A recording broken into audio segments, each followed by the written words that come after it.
Assalamualaikum warahmatullahi wabarakatuh. Baiklah anak-anak Ibu, kembali lagi dengan Ibu Satika Wayuni, peminatan kelas. Nah, ya. Jadi untuk perkenalan, Ibu mungkin tidak seperti biasa. Jadi Ibu menampilkan ada riwayat pendidikan. Riwayat pendidikan mulai dari SD-nya, kemudian MTS-nya atau SMP, kemudian SMA-nya, dan yang akhirnya di universitasnya. Nah, apa sih tujuan Ibu menampilkan riwayat pendidikan ini? Nanti akan berhubungan dengan materi yang akan kita bahas pada pertemuan kali ini. Oke, nah ini gambar apa ini ayo? Ini adalah gambar ijazah. Nah, apa sih kegunaan ijazah? Nah, tentu kalian sudah memiliki ijazah tingkat SD maupun tingkat SMP. Nah, ijazah ini merupakan lembaran kertas yang akan kalian gunakan guna melanjutkan tingkat pendidikan. Misalnya ijazah SMP akan digunakan untuk kalian melanjutkan pendidikan ketika SMA, begitupun selanjutnya. Nah, apa sih hubungan ijazah dengan materi kita pada pertemuan ini? Nah, ijazah ini sangat dokumen penting, ya, dokumen pribadi yang sangat penting dalam bidang pendidikan kalian. Nah, jadi dokumen ini dijadikan sebagai bukti perjalanan hidup seseorang, ya, bukti perjalanan hidup di bidang pendidikan. Nah, dokumen tersebut dijadikan sebagai sumber sejarah. Nah, dari mana seseorang bisa membuktikan bahwa kalian pernah sekolahnya di SMP ini? Misalnya di SMP seperti Ibu tadi di SD 08 atau di MTS Muara Fajar seperti itu. Dari mana orang tahu? Dari melihat ijazah atau bukti dokumen yang ada. Maka sejarah itu apabila tidak ada buktinya, tidak ada bukti pastinya, maka itu tidak bisa dikatakan sejarah. Jadi ijazah ini merupakan salah satu dokumen penting yang kita gunakan untuk mengetahui bahwa kita pernah merasakan peristiwa tersebut untuk membuktikannya seperti itu. Nah, kita lanjut. Setelah kita masuk ijazah tadi, ada kata-kata sumber sejarah. Jadi, dokumen ijazah tadi bisa dikatakan sebagai sumber sejarah, sumber hidup. Nah, apa sih pengertian sumber sejarah? Jadi, sumber sejarah itu secara umum adalah sesuatu yang secara langsung atau tidak langsung memberikan informasi tentang fenomena atau peristiwa masa lalu. Jadi, sumber sejarah itu adalah sesuatu yang mampu memberikan informasi, baik itu informasinya secara langsung ataupun informasi secara tidak langsung. Nah, informasi yang secara langsung dan tidak langsung ini memberikan gambaran atau memberikan nah, itu pengertian sejarah secara umum, sumber sejarah secara umum. Kita lanjut pengertian sumber sejarah menurut beberapa ahli. Yang pertama ada Muhammad Ali. Dia mengatakan bahwa sumber sejarah segala sesuatu yang berwujud dan tidak berwujud. Berwujud itu maksudnya berbentuk. Kalau dokumen ijazah tadi kan berbentuk. Kalau yang tidak berwujud itu seperti sumber sejarahnya berbentuk lisan atau berbentuk wawancara langsung atau kita berbicara langsung kepada saksi dalam suatu kejadian. Itu secara yang tidak berwujud. Nah, sumber ini berguna bagi penelitian sejarah Indonesia sejak zaman praksara sampai sekarang. Jadi para peneliti itu ketika dia melakukan penelitian, maka dia membutuhkan sumber-sumber. Nah, sumber-sumber yang dibutuhkan bisa berbentuk sumber lisan, sumber benda, ataupun sumber dokumen.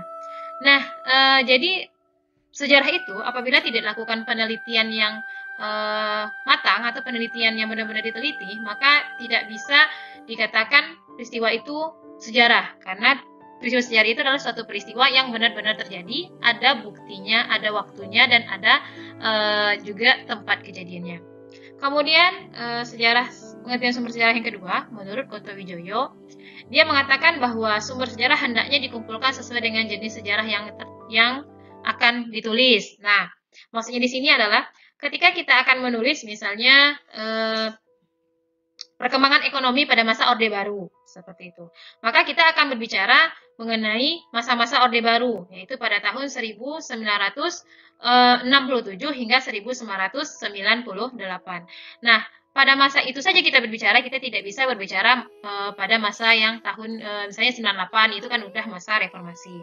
Maka kita akan menuju bukti-buktinya apa nih yang akan mau kita tulis, maka sumbernya yang mana nih yang mau kita butuhkan. Kalau misalnya kita bicara tentang Candi Moratakus, maka kita akan membutuhkan sumbernya, sumber benda seperti candinya, yaitu Candi Moratakusnya. Nah, itu dia pendapat dua ahli. Nah, dari kedua pendapat tersebut dapat disimpulkan bahwa segala warisan, ya, disebutkan bahwa sumber sejarah itu adalah segala warisan yang berbentuk lisan, tulisan, dan visual. Visual ini maksudnya berbentuk suara seperti dokumen-dokumen dan sebagainya. Nah, berguna sebagai bagi penulisan sejarah. Nah, kita lanjut ke slide-nya. Nah, apa sih sifat-sifat dari sumber sejarah? Nah, sifat dari sumber sejarah yang pertama ada primer. Nah, atau sumber yang menunjukkan kesaksian langsung pada saat peristiwa itu.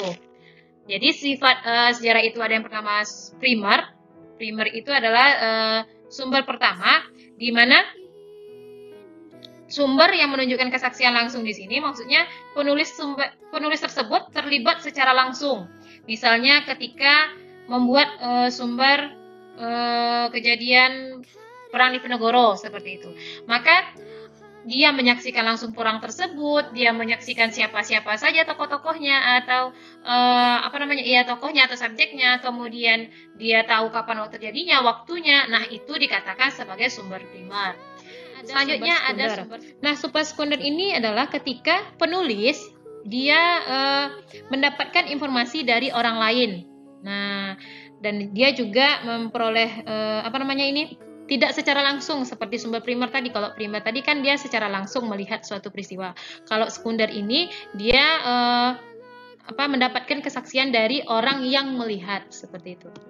Nah, selanjutnya kita masuk ke jenis-jenis sumber sejarah. Berdasarkan bentuknya, sumber sejarah itu ada pertama yaitu sumber yang berbentuk benda. Sumber bentuk benda ini sering dikatakan yaitu artefak, yaitu sumber sejarah yang diperoleh dari peninggalan sejarah. Nah, seperti di gambar di sini ada berbentuk candi, kemudian ada berbentuk fosil, dan juga kita bisa mengetahui sumber-sumber benda ini dari museum. Nah, di museum itu disimpan berbagai benda-benda peninggalan sejarah atau benda-benda yang ada pada saat peristiwa sejarah terdahulu. Itu disimpan di museum. Kemudian yang kedua, sumber tertulis. Nah, sumber tertulis ini yaitu sumber sejarah yang berupa tulisan atau pahatan dan dapat berbentuk tulisannya dicetak serta tulisan tangan. Kemudian sumber tertulis dapat ditemukan di arsip seperti prasasti. Ini kan prasasti Yupa nih, yaitu prasasti di mana ditemukannya pertama kali tulisan yaitu ketika adanya prasasti Yupa di Kalimantan Timur pada masa kerajaan Tai. Nah, ini bisa dijadikan sumber tertulis. Wah, kita mengetahui kita sudah mengenal tulisan itu ketika adanya prasasti Yupa. Bisa dilihat dari adanya berbentuk tulisan nih di batu. Kemudian ini arsip dokumen ya. Kalau misalnya kita punya dokumen yang seperti ijazah tadi, itu kan sumbernya tertulis tuh. Nah, ini disimpan dalam berbentuk arsip. Kemudian nih koran, ini merupakan salah satu contoh dari sumber tertulis. Kemudian sumber lisan yaitu keterangan langsung dari pelaku atau saksi dari suatu peristiwa sejarah. Nah, sumber lisan sangat bergantung pada ingatan penyaksi tersebut, sehingga sumber lisan berkedudukan pelengkap saja. Nah, ketika misalnya kita tadi meneliti masa Orde Baru, berarti kita sumber lisannya wawancara dengan orang yang mengetahui langsung atau terlibat langsung dalam peristiwa Orde Baru tersebut. Itu dikatakan sebagai sumber lisan. Selanjutnya, berdasarkan urutan penyampaiannya. Nah, tadi udah berdasarkan bentuknya, sekarang berdasarkan urutan penyampaiannya. Berdasarkan urutan penyampaiannya itu yang pertama sumber sejarah primer, yaitu sumber sejarah yang diceritakan atau ditulis dengan orang yang mendengar peristiwa tersebut secara langsung, sama yang tadi. Kemudian sumber sejarah sekunder, yaitu di mana adanya mendengar dari pihak lain mengenai kejadian sejarah tersebut, sehingga meneliti dari sumber-sumber primer sehingga dapat menarik kesimpulan mengenai peristiwa sejarah tersebut. Kemudian yang ketiga, berbentuk tersier. Nah, kalau berbentuk tersier ini informasi tangan ketiga. Nah, sudah dijelaskan dari sumber primer dan sekunder, kemudian kita mendapat informasi dari wawancara langsung, kemudian kita mendapat dari orang yang mewawancarai orang ini secara langsung. Itu yang dimaksud dengan sumber sejarah tersier. Selanjutnya fakta sejarah. Nah, fakta sejarah, nah kita udah belajar nih sumber sejarah. Sumber sejarah itu adalah suatu bentuk benda bisa ketika kita ingin memperoleh informasi dari sumber-sumber sejarah tadi. Kemudian fakta sejarah. Fakta sejarah adalah segala sesuatu yang menjadi kenyataan berdasarkan bukti-bukti sejarah yang ditemukan. Fakta sejarah adalah segala sesuatu yang menjadi kenyataan berdasarkan bukti-bukti sejarah yang ditemukan. Kemudian, menurut beberapa ahli, dapat disimpulkan definisi fakta sejarah ini adalah rumusan atau kesimpulan yang dapat diambil dari sumber sejarah atau dokumen.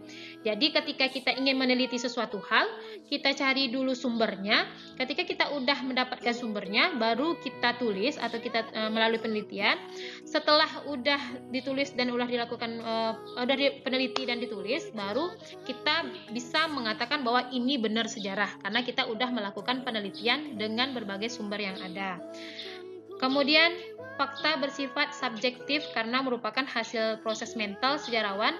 Oleh karena itu, fakta dapat bersifat relatif atau dapat berubah. Jadi, fakta sejarah di sini ada yang bersifat subjektif. Maksudnya di sini adalah ketika kita meneliti, pasti kita memasukkan beberapa argumen, yang mana ketika kita masukkan argumen-argumen ini atau memasukkan pemikiran-pemikiran bisa saja berubah. Nah, ketika melakukan penelitian di lain waktu, itu maksudnya fakta sejarah bersifat subjektif. Nah, berdasarkan sifatnya, fakta sejarah terbagi yang pertama ada fakta keras. Nah, apa sih itu fakta keras? Faktanya keras. Nah, di sini ada gambar Ibu tampilkan. Hari Merdeka 17 Agustus 1945. Apa hubungannya fakta keras dengan gambar tersebut? Pada gambar, pasti kalian udah tahu bahwa kita merdeka itu 17 Agustus 1945. Itu tidak bisa kita tolak. Itu udah benar-benar terjadi. Itu tidak bisa lagi, maksudnya nggak mungkin nih tanggal segini, itu nggak bisa. Karena itu udah fakta keras. Jadi fakta keras itu adalah di mana kejadian itu tidak bisa lagi dibantah atau tidak bisa lagi ditolak kebenarannya karena kejadian tersebut sudah diterima secara umum seperti itu. Itu yang dimaksud dengan fakta keras. Fakta keras itu adalah kebenarannya sudah diterima secara umum. Kemudian yang kedua, fakta lunak atau fakta mentah. Nah, fakta lunak atau fakta mentah ini sesuai gambar masih bisa diperdebatkan. Oh, ini enggak, ini ya, ini enggak, ini ya. Nah, itu disebut dengan fakta mentah. Misalnya saat di penjara, ketika di penjaranya Soekarno mengirimkan surat kepada Gubernur Jenderal Hindia Belanda untuk meminta ampun kepada Belanda. Nah, ini masih menjadi perdebatan. Ada sebagian sejarawan yang mengatakan iya, ada sebagian sejarawan yang mengatakan tidak seperti itu. Itu dikatakan fakta lunak atau fakta mentah. Selanjutnya, inferensi. Nah, inferensi itu apa? Ini ada gambar timbangan. Jadi, inferensi ini adalah sebuah kesimpulan atau ide-ide yang menjembatani antara fakta yang satu dengan fakta yang lain berdasarkan pertimbangan logis semata. Jadi, ada beberapa pertimbangan. Ini dari pihak ini seperti ini, pihak ini seperti ini. Jadi, masih istilahnya sama, bisa diperdebatkan seperti itu. Itu inferensi. Kemudian opini. Nah, opini itu seperti pelajaran bahasa Indonesia, tentu kalian udah belajar. Opini itu adalah pikiran, pendirian, dan pendapat pribadi yang tidak didasarkan pada pendapat umum. Nah, opini ini bisa berbentuk tulisan dalam buku, surat kabar, ataupun pernyataan lisan. Nah, ini termasuk dalam fakta sejarah. Nah, tadi kita udah masuk fakta sejarah berdasarkan sifatnya. Sekarang kita masuk fakta sejarah berdasarkan bentuknya. Jadi fakta sejarah berdasarkan bentuknya itu, yang pertama ada artefak atau berupa benda. Benda ini bisa seperti candi, patung, dan perkakas atau peralatan-peralatan yang dihasilkan manusia pada masa lalu.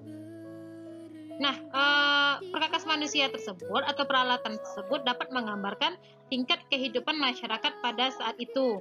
Misalnya mereka sudah memiliki akal, kemudian budaya yang cukup tinggi, bahkan dapat juga menggambarkan suasana alam, pikiran, status sosial, dan kepercayaan dalam suatu masyarakat.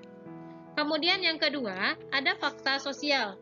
Nah, fakta sosial itu adalah fakta yang berdimensi sosial. Jadi fakta sosial itu menggambarkan keadaan sosial, suasana zaman, dan sistem kemasyarakatan pada masa lalu. Misalnya, interaksi atau hubungan antar manusia, kemudian pakaian adat, dan juga pakaian kebesaran raja. Jadi fakta sosial ini masih berkenaan dengan kehidupan suatu masyarakat atau kelompok masyarakat atau suatu negara yang menumbuhkan hubungan yang harmonis serta komunikasi yang sosial yang terjaga baik. Itu dia fakta sosial. Kemudian yang ketiga ada fakta mental.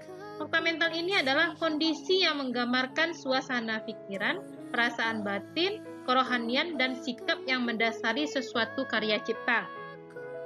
Jadi fakta mental ini berhubungan dengan perilaku atau tindakan moral manusia yang menentukan baik buruknya kehidupan manusia tersebut. Namanya juga fakta mental. Nah, fakta mental merupakan fakta yang sifatnya abstrak. Kenapa dikatakan abstrak? Karena fakta mental ini menggambarkan alam pikiran atau kepercayaan atau sikap, misalnya keyakinan dan kepercayaan terhadap benda yang melambangkan tempat bersemayamnya nenek moyang dan juga benda-benda upacara. Kemudian ataupun percaya dengan hal-hal yang mistik, misalnya pohon ini ada penunggunya ataupun seperti apa. Kemudian fakta dari mental ini, meskipun demikian, artefak yang menunjukkan fakta sosial dan fakta mental, contohnya kapak perunggu ataupun bejana perunggu. Nah, ini dia berdasarkan bentuknya. Nah, ini dia fakta sejarah berdasarkan bentuknya. Ada 3, artefak, fakta sosial, dan juga fakta mental. Ya, baiklah, terima kasih. Itu adalah materi kita mengenai sumber sejarah. Sumber sejarah itu apa tadi? Adalah suatu yang langsung ataupun tidak langsung dapat memberikan informasi untuk mengetahui suatu peristiwa.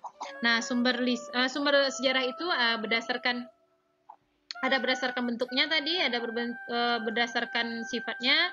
Kemudian kita juga memahami mengenai fakta sejarah, ada fakta sosial, fakta mental, dan juga fakta benda atau fakta artefak. Demikian materi kita mengenai sumber sejarah. Ibu harap kalian paham mengenai materi kita pada pertemuan kali ini. Ibu ucapkan terima kasih. Assalamualaikum warahmatullahi wabarakatuh.